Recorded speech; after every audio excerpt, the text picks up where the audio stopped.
Em 1990, Gary Craig introduziu ao mundo o EFT, que significa Técnica de Libertação Emocional. É uma acupuntura sem agulhas para lidar com problemas físicos e emocionais. A rapidez com que a técnica produz resultados e sua maneira estranha de ser aplicada deixa muitas pessoas incrédulas. No início, por falta de estudos, a técnica do EFT foi muito criticada e desconsiderada. Para piorar, alguns praticantes pregavam que funcionava para tudo, gerando mais incredibilidade. Afinal, pode uma técnica tão simples, que qualquer pessoa pode aprender, ser efetiva para tudo? Nos últimos anos, cada vez mais estudos têm sido realizados comprovando sua eficácia e demonstrando como funciona e por que funciona. Assim, voltamos à questão. Pode uma técnica tão simples resolver problemas físicos e emocionais em alguns minutos? Para falar sobre o assunto, convidamos o Dr. Craig Weiner. Ele é formado em EFT, ele é cofundador do EFT Tapping Training e ele oferece treinamentos internacionais de EFT e Matrix Reimprinting. Craig tem 2 programas de rádio, um deles chamado Diálogos Transformadores, onde ele aborda assuntos relacionados com corpo e mente. Ele é presidente e diretor da clínica Chiropractic Zone. Hoje, ele tem um curso de MBA para quem quer se especializar em EFT. Ele é também autor de diversos artigos e manuais, inclusive o Clinical EFT Handbook. Ele já recebeu diversos prêmios, inclusive o de quiropraxista no ano de 2000. Craig, thank you. Welcome. And now the floor is yours. Okay? Thank you so much, Silvana. That was the finest introduction in Portuguese I've ever had listening to. And I just want to thank you. I felt it from the heart. I'm humbled. It's an honor to be a part of this amazing opening program for reaching out to Brazil and every Portuguese-speaking person that's starting to find out about EFT. And so it's really an honor and a privilege and my joy to be able to support this in any way that I can. Yeah, thank you for taking this on. This is no small thing. So for each of you, Silvana had asked me if I would speak about the science of EFT, what we know, what we don't know, what we think, what's in the research, what we're trying to show, all of those different things. So hopefully what I'll be able to do succinctly and also in a way that makes sense. My real goal is for you to be able to hear what I have to say and be able to share that. So I'm going to try to speak that in a language, in a manner that is easy to understand and easy to share. That's my goal. Because the more that we can share the science of EFT, the people that don't need the science of EFT, they already believe in EFT. It's not a problem. So one of the reasons for sharing about it is so that we can speak to those people, to those physicians and those skeptics and those people that just don't know about EFT, to be able to understand that there is some growing science behind it. So first, kind of a what is EFT, but I'll speak it from in a way that is written about in the scientific papers. And so EFT really is a combination approach. It combines many things. It is a combination of an ancient system, using the meridian system from ancient Chinese medicine that goes back thousands of years. We combine this ancient system with the modern neuroscience that we're learning more and more about the brain and the way the nervous system works, and they meld in a very beautiful, effective way. On top of that, there are so many people that have contributed to bringing EFT to where it is today. Dr. George Goodhart and John Diamond, excuse me, and certainly the founder of the predecessor to EFT, Roger Callahan, and then, of course, Gary Craig, who is the founder of EFT. And it doesn't stop there because it continues to emerge. And while we're talking primarily about EFT, there are many other forms of tapping techniques. There's TAT and EMDR and WEE and all these other types of systems that use tapping techniques, and it continues to evolve as we learn and we grow and we use it over time. But today I'm primarily in the conference, and today's talk is focused on EFT tapping. So, given that, what we're looking at is over the last 10 to 20 years, since EFT has been around, we've now seen over 50 published studies. We have over 20 what's called randomly controlled trials, where we have groups that are using EFT and groups that aren't. There are different ways of studying it. So we have a growing body of research about EFT's effectiveness. And I'll talk more about that in a little bit, about what research is showing EFT to be effective for so far that we know and that we've shown in the research. But I want to talk a little bit about theories about why we think it works, how we think it works. So I wrote a paper once on the theories of EFT, and these are ones that other people came up with, and I'm going to start with the lesser ones first and then to the primary. The first idea is it just works. It doesn't matter how it works, right? Which is one that many people are comfortable with. I don't care. I don't need to understand exactly what's happening in the brain. I just know that my condition went away when I used it. I just know that my life has been transformed since I started using tapping. I know my relationships are better. I'm making more money. I'm healthier. I don't need to know how it works. You don't have to tell me. And for those people, that's just fine. I don't have a problem with that. But it doesn't explain anything. It just is a way of speaking about it. Other people have talked about healing by intention. So there's a lot of studies and a lot of work of if a person doing it on themselves or a person is receiving the work by a practitioner, there is a strong intention and motivation to heal a condition, that has an influence. That intentionality by myself or especially by another, we are starting to see more and more studies, not just with EFT and other areas, in which the idea of focused intention makes a difference in distant places. By having an intention, I can intend and put a focus on a plant growing or an animal changing behavior, or in quantum physics, my intention changes what happens on a subatomic level. So intention can have an effect as well. We haven't studied it with EFT, but it may be playing a role. We can't rule out the placebo effect. Now, personally, I love the placebo effect. I think it's one of the most powerful healing effects that we know. Studies have shown the placebo effect, the belief that something will work, to have up to a 30 to a 90% effect on whether something does work. So if one goes into EFT believing that it's going to help, may that play a role? Of course it may. We can't deny that. We're just trying to show scientifically that it's not only that something is happening in addition to the placebo effect as well.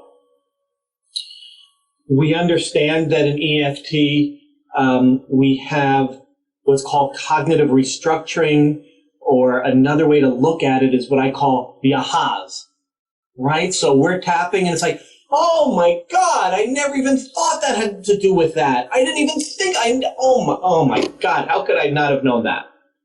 And so we have these cognitive shifts, these mental breakthroughs, these awakenings, the connections we didn't understand before. And those are powerful. Those can have an effect. But what I would say is, in therapy research and other things, just knowing something is related, or even knowing what caused something, doesn't often change it, does it? When we try to change our diet, or we try to change our exercise routine, or we try to change not picking the wrong partner for, that we're dating, or we try to change how we're handling our money issues, all of those things, just knowing information, having realizations, isn't often enough to change behavior. So that can't explain it all. The aha, I realize that isn't enough to explain the incredible results we get with EFT. So ultimately, there's also one more. There are many different kinds of energy field theories. You know, people like Donna Eden and Fred Gallo, and even the thought field therapy, that there's an energy field around a thought or a belief from Roger Callahan. There are many different ideas for how energetic fields may influence what we're doing with tapping. To be seen. We don't have a lot of research that shows it to be true, but there's a lot we don't know. So I have to allow for, we don't know everything. We're learning, and we expect that we'll continue to learn more. So I bring in other ideas before I touch the main process that we understand better. So the main process of how we think that the research is showing and supporting about EFT works is something like this. We're going to talk about the brain and the nervous system for a minute, but I'm going to make it fun, okay? So you don't have to start getting worried that I'm going to overwhelm you with brain science. So I want everybody that's out there we're going to play Simon Says. That's an American game. I don't know if you have it in Portugal, but what I'm going to do is I'm going to demonstrate it. I want you to do it with me. So I want you to go ahead and take one of your hands, okay? And I want you to pretend that this is your brain. Now, we're going to call the wrist part. Now, first let me acknowledge who created this model, and that's Dan Siegel, who's a brilliant neuroscientist and author and researcher, and so I'm borrowing it from Dr. Siegel, but I think it's great, so it's a compliment to him. So if we look at the wrist, this is going to basically be the spinal cord that's running up through the spine. And then we have, at the beginning of the skull, kind of at the back of my skull, here's the brain stem across here. And then that is the most primitive part of our brain, okay? If we bring our thumb across like this is going to be the limbic system part of our brain, really the emotional center of our brain. If we do this is going to be the cortex of the brain. This is the executive functioning, the decision-making, the deciding whether to actually say that or not to say that, or how to behave. The overall guy in charge, sometimes, is this, the control center.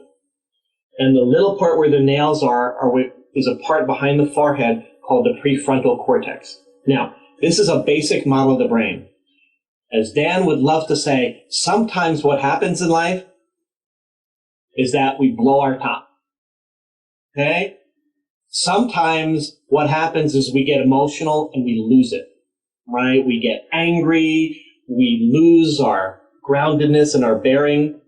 And what EFT does on a simplified model is start to bring this back into balance so that we can respond appropriately to any circumstance and be responsible to a situation, whether it's a memory, whether it's something that's a communication that's happening with somebody in front of me, whatever it is that might be triggering me, it allows us to come back into balance and bring ourselves back into a holistic model of using our brain effectively and our body. That being said, the most primitive part of our brain, the brainstem and the amygdala, are all about survival. So if I'm feeling not safe or I'm feeling threatened in any way, then I promise you this area is going to win the argument every time. This one will be much less powerful. It doesn't have the ability to exert willpower at a time when this is feeling threatened, like my life is at stake. Now, if a saber-toothed tiger or a crocodile or something is coming after me that I believe is truly dangerous and going to threaten my well-being and my body and my survival, then that is an appropriate response. And what happens is when this part of our brain, and I'll give you one little key part, if you have to remember one part of the brain that is so important for EFT, it's called the amygdala. Now, the amygdala is part of this emotional limbic system, and let me just explain what the amygdala does for a moment, because that's very important. Let's just say, okay, you walk into a crowd of people, there is, as soon as you walk into that room of a crowd of people, there is this part of your brain, it's not on top of your head, but I'm just going to put it there. The amygdala is sitting there like this, right? It is, I have to shrink down here, look at this, there we go. Okay, so the amygdala is constantly looking, is it safe? Is it safe here? Am I okay? Am I going to be okay here? Can I move forward into the room? Can I engage with these people? Is it going to be okay? Or am I going to be in a problem? Is somebody going to attack me? Is somebody going to yell at me? So our amygdala is always listening for, is it safe? If it feels safe, then we can start to move forward. We can start to speak, engage, and introduce ourselves to the next person. But if it doesn't, then it turns on what we call our sympathetic nervous system. Most of you will probably know it as the fight or flight system. Now, if the fight or flight system gets turned on, so if all of a sudden I walk into that room, and I'm not sure why, but I'm looking at somebody and he gives me, let's see, in English we call it the heebie-jeebies, right? And I get that feeling, and I don't know why. There's a part of me that's like, that feels like I'm pulling back. I don't feel safe. I'm not even sure why. What we'll probably start to notice is that my heart rate will start to increase. My lungs will start to breathe at a different pace. My palms might get sweaty. I feel my shoulders tightening up to my ears. So this fight or flight response has been with us forever, right? As long as we've had bodies, this survival response has been there to protect us so that in that situation, we can get activated, we can have our blood flow change from our gut to our muscles so that we can either hit something to save ourselves, run the other way to save ourselves, and when that happens, our whole physiology changes. And you probably have had that feeling in your body before. But there's another response that happens as well that isn't as well known. The other part of our nervous system, this parasympathetic part, so there's sympathetic, that's go, go, go. In Chinese medicine, it would be a yang response, that intense response. The parasympathetic is like the yin, the softer response that helps us recuperate and regenerate and rest and digest. And if parasympathetic system gets overloaded in that situation, which would be a situation in which you can't fight, you can't flee, and you feel helpless, you feel stuck, and what happens is your body freezes and shuts down. This creates danger because this gets embedded into the nervous system, and this is potentially a part of what we call trauma, in which case I feel threatened, I feel unable to escape, I feel helpless, and things shut down. And this buries in our system and often comes back later in life with situations that remind us of that situation. The way it feels, the way it looked, the colors in the room, who was in the room, what the people looked like, what colors, all of those different things get embedded into our nervous system and often show up later in life when we get re-triggered. When we get re-triggered in a situation when all of a sudden we're in a room of friends and all of a sudden, why do I feel so tense? We don't even always know the unconscious connections between what happened from that original time that it happened and the thing that's happening now. So there's a lot of what we call associated learning. The neurons in our brain wire together when stressful and traumatic things happen that often show up later in life. I think of it because we want to heal. There's a part of us that wants to bring up opportunities to heal those original wounds and negative experiences personally. Okay, so that's a foundation. When we talk about what's happening when we're tapping, there's this very interesting coming together. So when we're tapping, number one, elements that are happening is, number one, I'm becoming aware of what I'm focusing on. So right now we're seeing a lot of research on the importance of what's called mindfulness, or bringing a witness or awareness to what we're feeling and experiencing. So EFT incorporates an element of mindfulness. When we're tapping, we're saying, even though right now I feel really sad, I actually, is what I feel. I feel really sad, almost like a grief feeling. And where do I feel it? I feel it in my chest right here. I'm not even sure why, but I still accept myself anyway. So it's bringing in a witnessing, it's bringing in an acceptance, and especially when we bring in the awareness of, let's say I want to change a problem, I want to change a behavior, I want to change the way a memory feels because it's still impacting my life. And so I'm bringing that memory to the front of my mind in that important part of our brain where once we bring it forward there, it actually becomes what we call pliable, or instead of being wired so tightly, it actually has the ability to change. So I bring up something that's stressful, something that has an emotion to it, a memory, or something I'm thinking about a lot, an image. And when I do that, it makes it available for change in the neurons of my brain. And then I'm tapping, and we're tapping the different points, yes?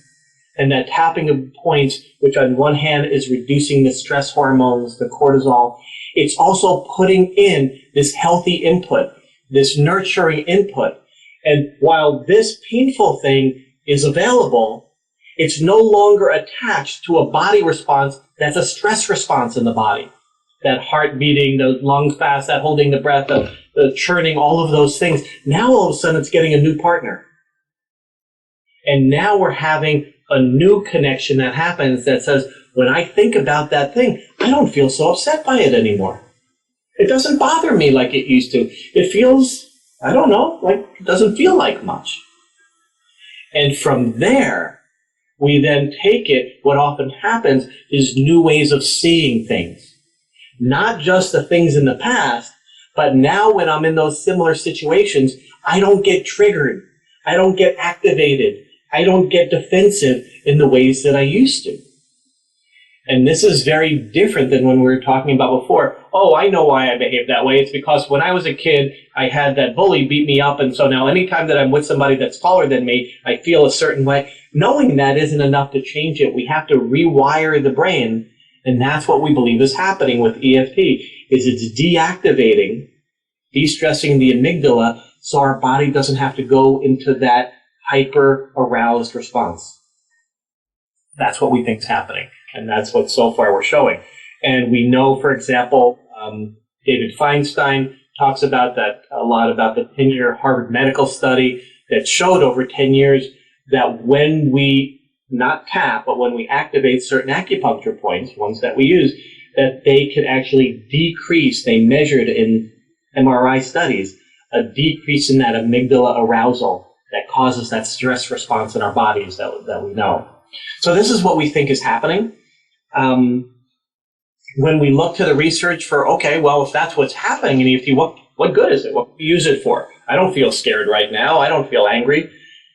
Well, there are a lot of different conditions that we have found in the research to be responsive to EFT.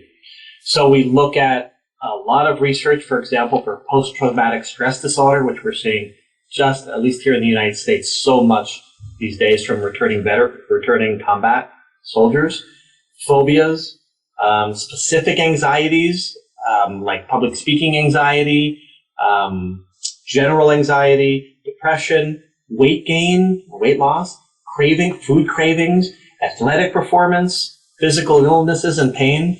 So these are the studies that we're seeing EFT showing effectiveness with. Some of them have many more studies, like one of the PTSD studies that they did showed an 86% decrease in the PTSD criteria after the study. And that's only with a few sessions. We're seeing food cravings decrease. We're seeing over the course of a year, food cravings stay that way over a year, and even weight loss over that year. We're looking at studies where EFT has helped for psoriasis, for whiplash pain, for fibromyalgia, for phobias of small animals. So lots of studies, test-taking anxiety for all you students out there. And that's 1 out of every 3 of you have some form of test-taking anxiety if you're in school. So what are we looking at? We're looking at all of these conditions and situations and more that we haven't studied yet is affected by how we perceive how safe we are, how comfortable we are, how stressed or not we are in those situations. And if we can use tapping to decrease our stress response, then there's not a situation that involves stress that we can't affect in some way. What else? There's some wonderful other research that's happening out there that, there are just great people, Bessel van der Kolk and Dan Siegel and Robert Scare and Stephen Porges. These are people outside of the EFT world that work with trauma, for example, and are supporting what we're doing here. The idea of neuroception is how I look at another person and how I decide, for example, whether I feel safe or not safe, based on their facial features and how they look and how they feel to me. But we're always taking in information to decide, am I safe? And then how our body responds. There's other work that's being done out there with something called memory reconsolidation. And that's in the psychotherapy world, but what Bruce Ecker, the researcher behind that, is saying is that for real transformational change, which is really what we're talking about, isn't it here? We're not just talking about making a symptom go away. For real transformational change, three things need to happen. The symptom or the problem needs to go away. That we need to be able to live the rest of our life in similar situations and not get triggered all the time by something similar. And it needs to not be hard. I don't have to use my willpower all the time to try not to get scared or try not to get angry, right? So that's real transformational change. And what he speaks about, and I won't get into lots of detail, but just the idea is what we were talking about EFT does. It brings to mind the stressful story, memory, picture, thought, feeling that comes up that makes it available for change. And then in the presence of that memory, we bring in a contradictory experience, which tapping does. It says, you know what? In this moment, I'm safe. In this moment, I can see it from another way. In this moment, I can deeply and completely accept myself, even with this problem, this feeling, etc. And then what happens is as we do that repeatedly and we reactivate ourselves, and then we keep doing the tapping, and then we create homework in different ways of being able to see, I don't have to get triggered by that situation anymore. And then we do testing to make sure in real life it doesn't happen. This is all part of the process of permanently changing memories and changing how we see the world. And that shows up in our relationships and in our work and in our bodies and in all kinds of ways. So, science of EFT. The science of EFT is growing. The research is growing. We have ideas about how it works. Who knows? It might be all just one big spiritual enigma that we have no idea how it works, and it's happening in a way that's beyond what we understand. But at least we're starting to see these are things that are happening during EFT, and I would say that the science will continue to reveal more. It's a way to be able to speak about it in an educated way. It's a way to be able to share it. I think it's so important. That's why my wife Lena and I are working on a film called The Science of EFT, in which we get to speak with David Feinstein and Donna Eden and Fred Gallo and so many of the people that are involved, and even Joe Dispenza, in how EFT works, to be able to bring you a documentary about it as well. So I love this, right? This is what I love to do. So in summary, I just want to say thank you for paying attention. Thank you for listening. I hope you enjoyed it. You'll be able to get lots of information from this just amazing selection of different speakers and presenters about EFT. You can read articles and see things that we've done at EFTtappingtraining.com. And it's just really an honor that I can be with you today and to help you kick off this amazing summit. So thank you so much, Silvana, for the opportunity. I hope that I was of help. Thank you.